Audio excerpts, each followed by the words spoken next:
I see that you didn't, exactly use follow the references, but use them as a guide. That'll be nice to, to understand your thought process and how you translated these references into the final drawings. But I'm also curious to know what this characters are, what she's doing in all the different poses. This is Adina, so this is the Ethiopian character. Okay, so let's look at it. This one, it looks like she's angry, I guess. Looks like she's angry. This one looks like she's surprised. This one looks like she's like, I don't know, praying or something, or begging, pleading.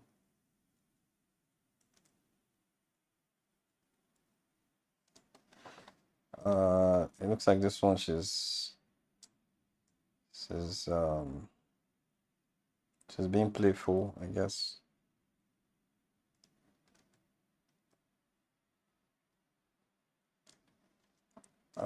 This one, I'm not quite sure what's. Maybe this is just like a regular pose, and then this one. All right, so this is 6. I asked for 5, but it's all good. Yeah. So let's look at each of them quickly, real quick. So for this one, that she's angry. Um, I would suggest. I'm guessing you used this one as the reference.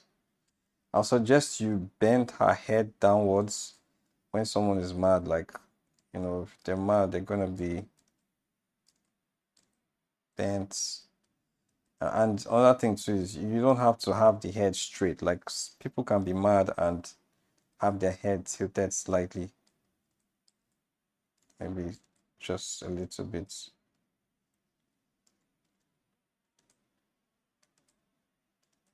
And the ear is up, up. I'm just gonna do like a very quick sketch. Okay, how's the nose? Then the eyes. So when a person is angry, they tend to like their the eyebrows and the lower lid frames the iris. So you have something that is really, really like framed like that.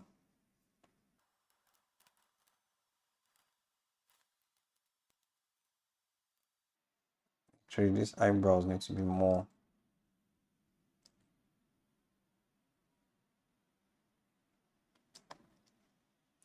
So what I was saying is we need to move this head down a bit,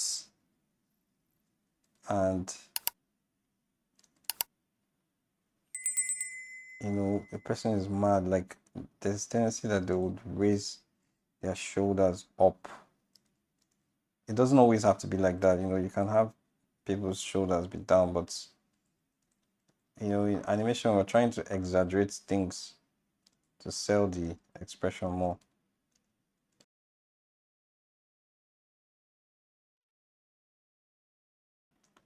Um, then can have a fist, a clenched fist.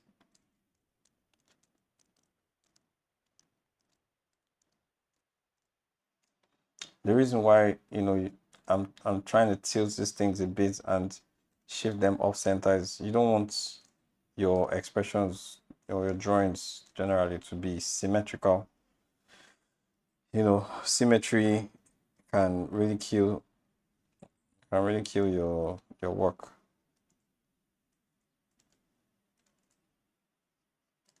Too much symmetry, just symmetry.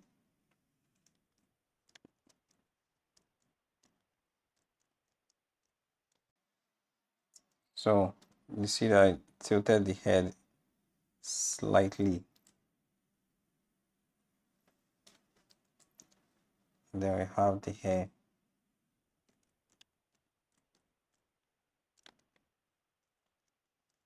Hi guys, so in the fall of 2025, I got to host an 8-week masterclass titled Ethnic Character Design for Animation, which had a decent number of sign-ups. I got to share a ton of rich information, secrets, industry insights that I used to craft an award-winning character like Noni, Eyes of Wakanda. The sessions were archived and compiled into a digestible course. The course will be available for purchase on Gumroad from 26th of February 2026. If you are an intermediate level artist seeking to diversify your portfolio to include culturally grounded characters in animation, then this is for you. Thank you for listening and see you on February 26th. Like that.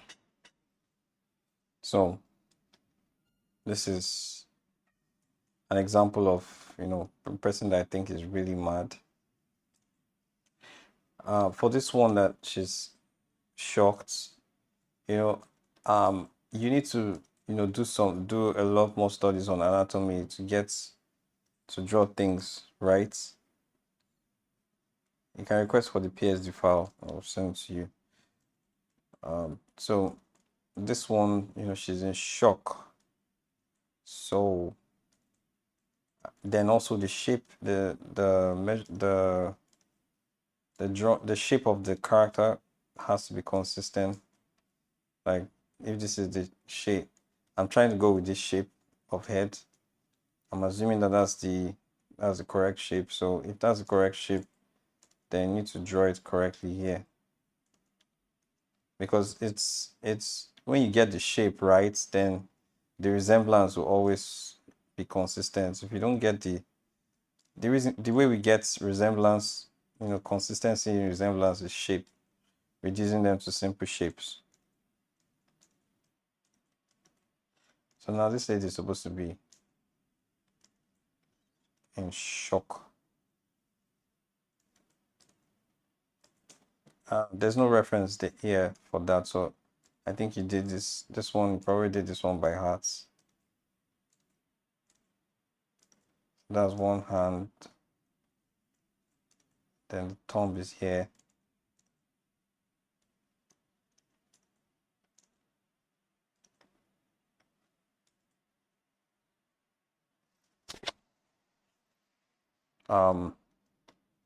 Both hands, do we want both hands to cover her mouth? Well, let's say that's what you want. I don't think that really sells shock, but if that's what you want, then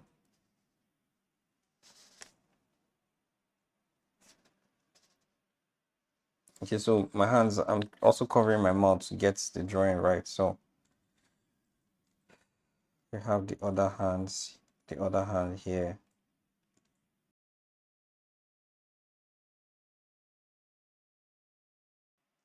All right, so the way we draw, the way arms are drawn is you have to think about the arm like a triangle, like an isosceles triangle, where this is the upper arm, this is the lower arm, so they're equal. It's not, perfectly equal in reality, but this is an easy way to think about it when drawing. So I'm thinking about how this is equal to this, and then so I can find the right placement of the shoulder.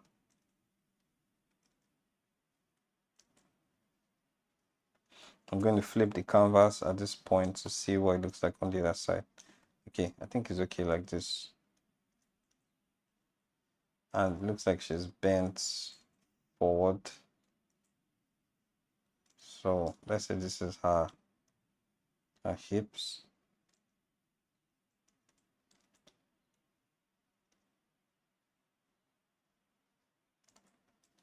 The boobs is inside here.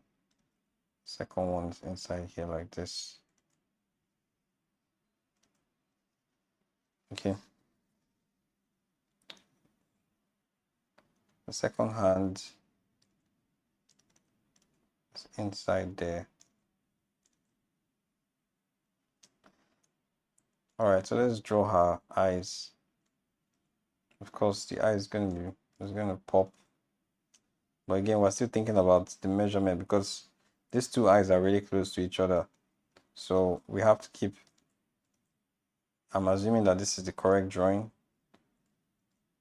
So you still keep the eyes very close to each other, but remember that there's a nose. So, and that nose at this angle would kind of obscure part of the other eyes.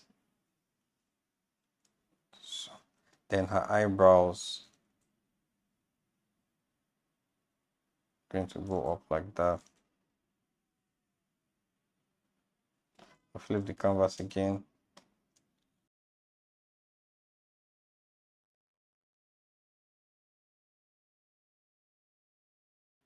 I'm gonna dial this one back so I can see what I'm doing. Okay. The upper eyelid is thicker. It has an eye. It has some lashes there. And her eyes here. She's looking straight at something. The nose is here.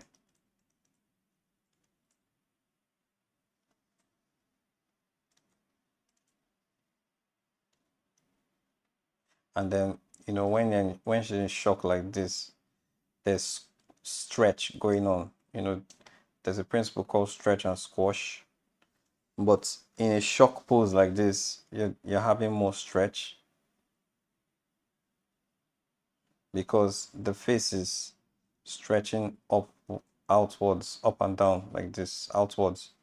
But when you maybe when if she's closing her eyes, or she's frowning like she's really mad, then it tends to squash, but in shock it tends to stretch. So there's going to be a stretch, and then you have an ear here, earrings and all that stuff. Hair make or hairstyle and everything is here like that. The hair is flowing backwards.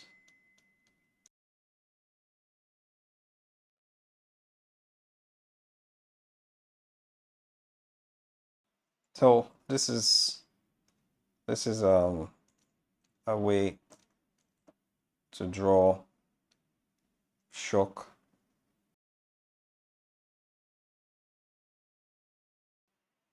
So I'm imagining what's on the other side. That shoulder is going to be there like that to connect with this other hand. So this is it. As somebody in shock.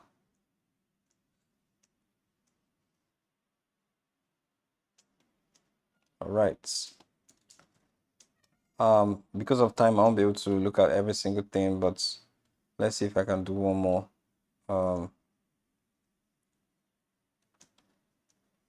Which one? Oh. All right, let's try this one. There's no reference for that one, so we're also going to draw it from imagination. Remember the measurement, like the shapes for the face. You have to keep the shapes consistent. The shape that I see is something like this. It looks like a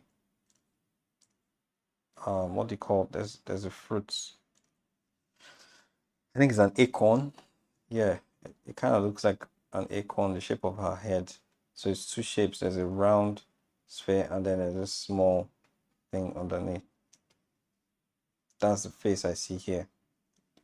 A head shape I see there. So we need to draw that, keep that head shape consistent.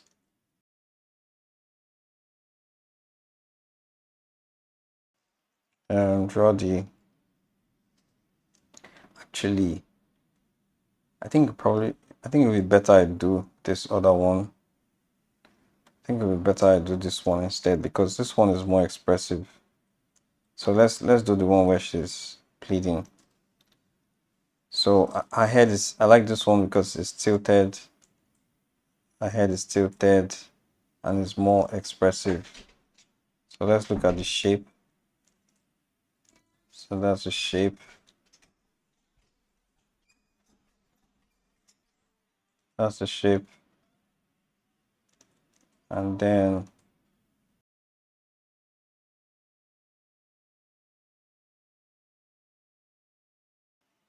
all right, so she's sort of like pleading or crying. So I think the lower lip is going to have like this inflection, this upward inflection. Actually, when I say upward inflection, like it's going to be curved and straight for this kind of expression. And her eyes are closed.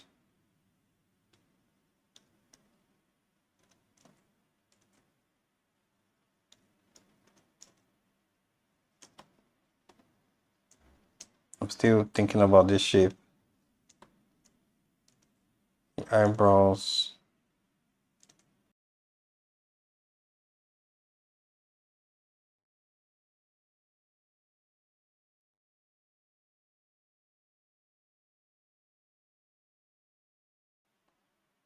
You see that I haven't even drawn the lips, but because I've gotten the shape right, the lips has almost sorted itself out. So I don't need to do much with the lips anymore because the shape is the most important thing. And I've gotten the shape already. So I can just add a little bit of detail to the lips there. If you want, you can give her like maybe her teeth. Her lower teeth is showing. And then the ears here.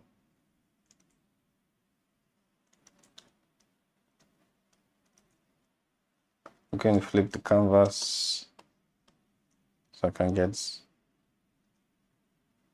to see it from another point of view. Because the ears, I think it's here, supposed to be here. And then she has earring.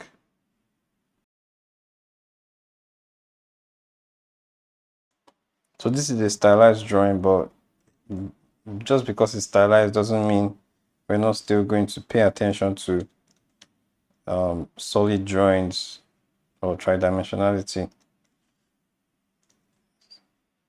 So maybe she's squeezing her eyes a bit.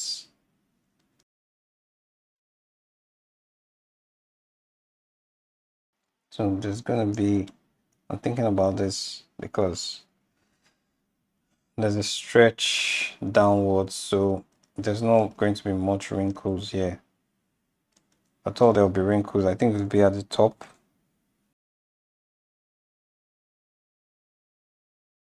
Actually, we're gonna get rid of the wrinkles at the top. Just leave it like this. Then back to the body.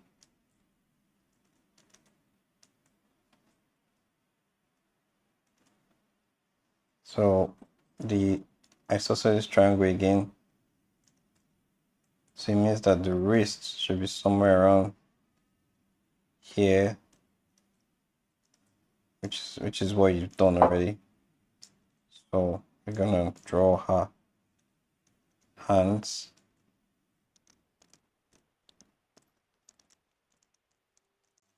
And the other arm. So we have to imagine the other arm. The shoulder is going to be here, somewhere around here. The boobs are here.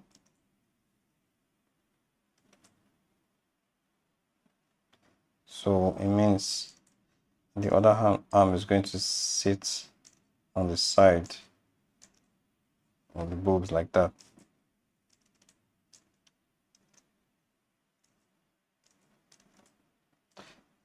I'm not going to draw all these fingers. I just want to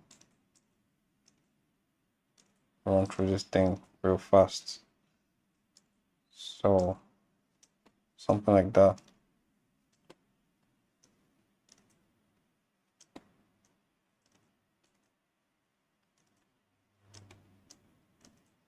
And then You have hips.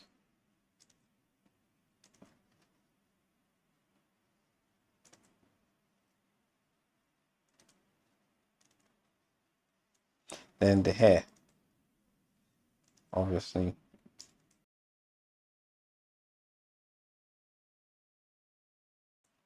Like that. Actually, from this angle, the hair will be fuller on this side.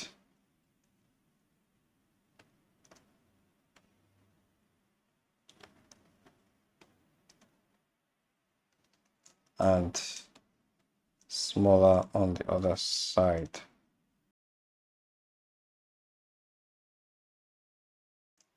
Yeah, so this is what I think.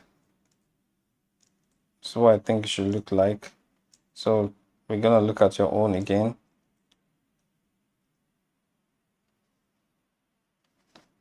So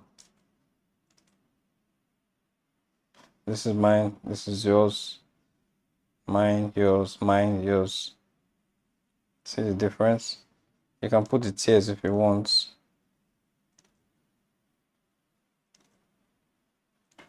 But remember, the tears will follow the anatomy of the face as well as gravity. Gravitational pull and curvature of the face will affect the movement of the tears. All right. That's it. Thank you for your time.